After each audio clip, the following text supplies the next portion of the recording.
Sakit, penyakit, apapun itu namanya saudara, itu belum akhirnya. Hidupmu belum berakhir. Itu belum akhirnya, karena kalau sudah akhirnya akan ada kemuliaan Tuhan yang dinyatakan, akan ada pertolongan Tuhan yang dinyatakan dalam hidup kita. Yang setuju boleh berikan tepuk tangan yang terbaik buat Tuhan Yesus. Tapi kadang-kadang kita tuh suka ragu sama Tuhan. Kalau pujiannya tadi berkata, takkan ku ragu Tuhan. Oh, di gereja angkat tangan, memuji Tuhan berapi-api, berasap-asap, berkobar-kobar saudara ya. Tapi pas keluar dari rumah Tuhan, aduh, ada gak tuh janji Tuhan digenapi? Mungkin gak ya doa saya dijawab Tuhan? Mungkin gak sih sakit saya sembuh? Saya mau kasih tahu Bapak Ibu Saudara, orang yang percaya kepada Tuhan, firman Tuhan berkata, bagi Tuhan dan bagi orang yang percaya kepada Dia tidak ada yang mustahil. Bahkan sekalipun hari ini Bapak Ibu Saudara mau sedang menghadapi kemustahilan, kabar sukacita bagi kita, dengarkan saya baik-baik, bagi Tuhan tidak ada yang mustahil. Bagi kita yang percaya dan mengasihi Tuhan tidak ada yang mustahil. Katakan bersama-sama, tidak ada yang mustahil. Oh iya, kita punya Tuhan yang luar biasa Bapak Ibu Saudara. Saya ingat banget ya, saya kesaksian sedikit sebelum kita belajar firman Tuhan. Saya ingat awal pandemi Maret 2020 betul ya, Maret 2020. Banyak pelayanan, saya rasa bukan cuma Jakarta, seluruh Indonesia, Makassar termasuk bahkan seluruh dunia mengalami dampaknya. Banyak yang takut, banyak yang kecewa, banyak yang khawatir saudara. Dan saya ingat banget dulu kan sempat bekerja, lalu akhirnya memutuskan full melayani Tuhan. Artinya menurut orang-orang, Michael itu hidup dari pelayanan gitu ya kira-kira ya.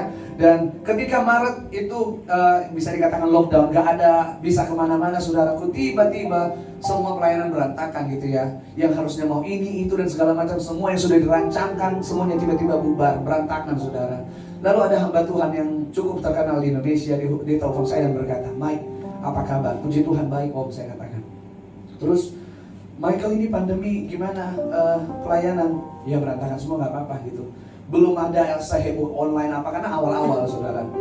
Lalu dikasih tahu, ditanya gini, gimana kamu menghidupi anakmu, gimana kamu menghidupi istrimu, gimana menghidupi keluarga, sementara kamu kan lagi gak ada pelayanan nih. Waktu itu saya cuma datang kepada Tuhan, lalu saya berdoa kepada Tuhan saudara. Saya katakan, Tuhan ini atas izin Tuhan, saya tahu Tuhan bahwa saya ke musim seperti ini gak untuk ditinggalkan, tapi justru Tuhan akan menyatakan kuasa dan mujizat Tuhan, saya katakan.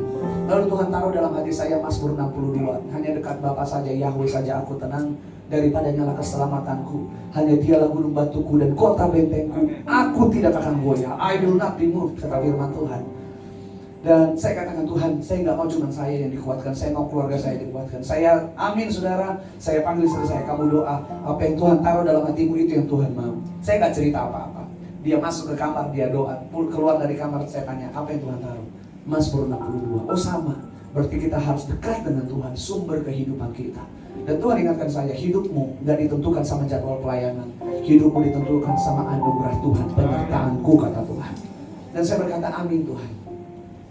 Dalam beberapa waktu kemudian ada 4 hamba Tuhan, dalam waktu yang berbeda, orang yang berbeda, tempat yang berbeda. Dia telepon saya, masing-masing 4 orang ini, kalau saya sebutkan namanya pasti Bapak Ibu Saudara tahu. Dia telepon saya, Mike, cuma satu pesan Tuhan yang mau saya sampaikan kepada Michael. Tuhan berkata, hidupmu akan menjadi kesaksian yang luar biasa di masa pandemi. Yang pertama berkata begitu, yang kedua berkata yang sama, 3 berkata yang sama, waktu berbeda, tempat berbeda, orang berbeda, pesan Tuhannya sama, hidupmu akan menjadi kesaksian. Saya pikir gini, bicara soal kesaksian gak mungkin hal-hal yang biasa, betul Bapak Ibu Saudara? Kalau cuma makan nasi sama ikan terus kenyang, itu mah bukan kesaksian, betul gak? Gak mungkin saya bersaksi, puji Tuhan Bapak Ibu Saudara, tadi saya lapar terus saya makan nasi, Tuhan bikin saya kenyang. Gak usah, karena memang kenyang kalau habis makan, betul ya? Bicara kesaksian sesuatu yang luar biasa. Lalu saya katakan, saya aminkan firman Tuhan, saya aminkan pesan Tuhan itu saudara. Dan ternyata dari awal pandemi sampai hari ini, pandemi belum selesai, terlalu banyak mujizat yang Tuhan sediakan dalam hidup saya. Gak pernah kepikiran. Tuhan selalu punya cara. Simpelnya Bapak Ibu Saudara, saya pernah pagi-pagi malamnya saya ngomong, aduh, pengen makan ikan tuna bakar rica ya. Terus kebetulan kita suka masak, saya dan istri saya. Dia berkata gini, yaudah besok pagi ke pasar kita beli ikan. Lagi siap-siap mau beli ikan tuna di pasar, tiba-tiba datang ojek online, permisi, atas nama Pak Michael. Iya. Dari siapa? Gak ada nama. Saya katakan, mana bisa gak ada nama nih, hanya ada nomor telepon. Saya cek di kontak saya yang saya gak simpan nomornya. Pas saya bawa masuk ke dalam rumah, saya buka tuna bakar rica, saudara. Buat orang mungkin kebetulan, tapi kenapa saya tahu itu gak kebetulan? Karena sebelum saya menikmati, Bapak Ibu Saudara, tiba-tiba saya dapat telepon dari seorang worshiper, seorang anak Tuhan yang luar biasa. Mungkin Bapak Ibu Saudara pernah dengar, Kak Eka Deli. Dia telepon saya berkata begini, pakai bahasa Manado waktu itu. Mike, udah sampai belum ikannya? Gitu. Oh, ini dari Kak Eka. Iya, tapi maaf ya, sorry jadi kirim ikan gitu. Dia gak tahu kalau saya lagi pengen ikan tuna semalam itu. Terus saya tanya, kenapa? Dia minta tolong tantenya yang punya catering. Tante, tolong masakin babi rica, kirim ke rumahnya Michael. Michael itu paling suka babi rica. Tolong diingat ya Koya, Michael paling suka babi rica. Puji Tuhan direkam ya, jadi bisa ingat lagi. Mandi ke Makassar bawa itu ya. Dia bercanda saudara. Dan dikasih tahu Michael suka babi rica, oke. Dia pergi hari itu, ini saya tahu kenapa Tuhan yang ngaturkan semua. Dia pergi ke pasar hari itu, toko daging babi tutup semua. Dia pikir, aduh masak apa ini, babi nggak ada. Ya udahlah, ayam rica aja. Dia mau pergi ke tempat penjualan ayam, dia lewat ada ikan tuna di situ, saudara. Dia berkata, enggak lah, tuna aja deh ku bakar buat Michael. Jadilah tuna bakar rica. Saya tahu itu diatur Tuhan untuk membuktikan pemeliharaannya sempurna dalam hidup saya. Boleh berikan tepuk tangan yang terbaik buat Tuhan. Terlalu banyak. Saya sampai, aduh kalau mau menceritakan semuanya, aduh nggak mungkin, saudara. Minggu lalu kejadian yang sama seperti 2020. Istri saya lagi pengen makan bubur. Simple ya, sederhana. Dia lagi ngidam bubur, saudara. Aduh pengen makan bubur. Saya lagi di luar kota, di Malang waktu itu. Ya udah, besok dibeli aja gitu. Pagi-paginya ada orang yang nganterin 5 box bubur. Dia tanya saya, kamu kirim bubur? Enggak. Siapa yang kirim bubur? Saya telepon ada orang tua orang saya. Pak, ada kirim bubur ya? Enggak. Sampai detik ini kami nggak tahu itu bubur salah alamat apa gimana.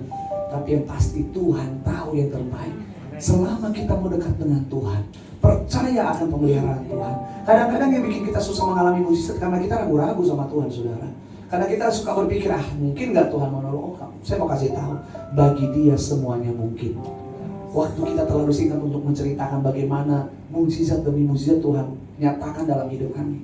Gak pernah kepikiran sama sekali, saudara.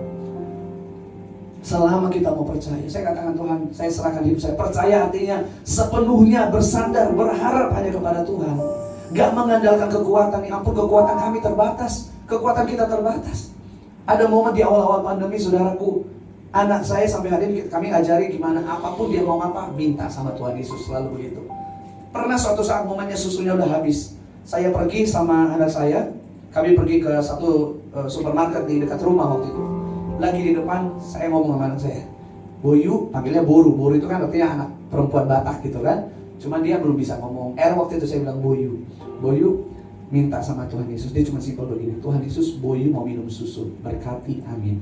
Sesimpel itu. Saya mau keluar dari mobil, mau masuk ke supermarket itu, saudara. Telepon masuk. Seorang anak Tuhan berkata, Mike lagi di mana? Cek, aku lagi di luar. Minta alamat dong, kenapa? Mau kirim susu buat anakmu. Secepat itu cara Tuhan. Dan ketika dikirim ke rumah, saya nggak ngomong anak saya minum susu apa, tapi susu yang dikirimkan persis seperti yang anak saya minum. Itu berkardus-kardus. Pemeliharaan Tuhan sempurna, saudara. Jangan pernah takut, kita punya Tuhan yang luar biasa. Kita punya Tuhan yang ajaib. Tuhan yang nggak pernah gagal. Aduh banyak banget saudaraku. Baru-baru ini saya bingung, ini lagi live atau lagi apa nih Om? Enggak ya, rekam doang ya. Soalnya belum rilis, jadi belum bisa. Ini kan gak ada kamera-kamera ya. Kalau rekam dalam hati masing-masing. Boleh minta dicek. November 2021, tahun lalu November, saya tiba-tiba dapat email dari orang Amerika. Kalau saya sebutkan, pasti Bapak Ibu Saudara tahu. Bethel Music, yang grup yang lagi terkenal banget. Lagu-lagu mereka lagi terkenal. Saya kalau bikin ini, ya ampun gak mungkin gitu ya. Tapi Tuhan sediakan. Saya dapat email dan mereka berkata, lagi membuat album rohani. Mereka meminta penyanyi-penyanyi rohani di seluruh dunia untuk terlibat di album itu, menyanyikan ulang lagu-lagu karya mereka yang booming gitu ya. Lalu di email itu dikatakan begini, kami memilih Michael Panjaitan mewakili Indonesia. Saya balas email itu, saudara. Indonesia masih punya banyak penyanyi rohani, saya katakan. Ada si ini, saya sebutkan senior-senior saya, si A, si B, si C, banyak banget. Kayaknya kalian salah orang, saya bilang begitu.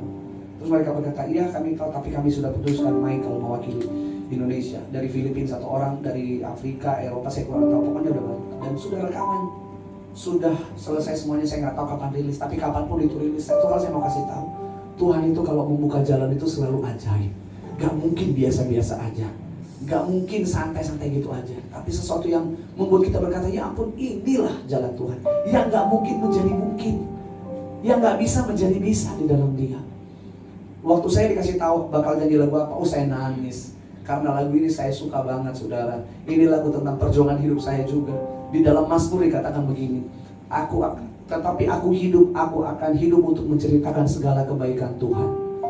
I will live, I will not die, kata firman Tuhan di Mazmur itu. Dan lagu ini, waktu saya dengar pertama kali sebelum ada kejadian tawaran ini, saudara, saya udah menangis dari pertama dengar. Dan ketika saya ditawarin untuk nyanyiin lagu ini, ya ampun, saya katakan, Tuhan siapa saya? Tapi lagi-lagi Tuhan menunjukkan, selama engkau dekat dengan Tuhan, percaya sepenuhnya kepada Tuhan, apa yang tidak mungkin menjadi mungkin. I love you, Lord,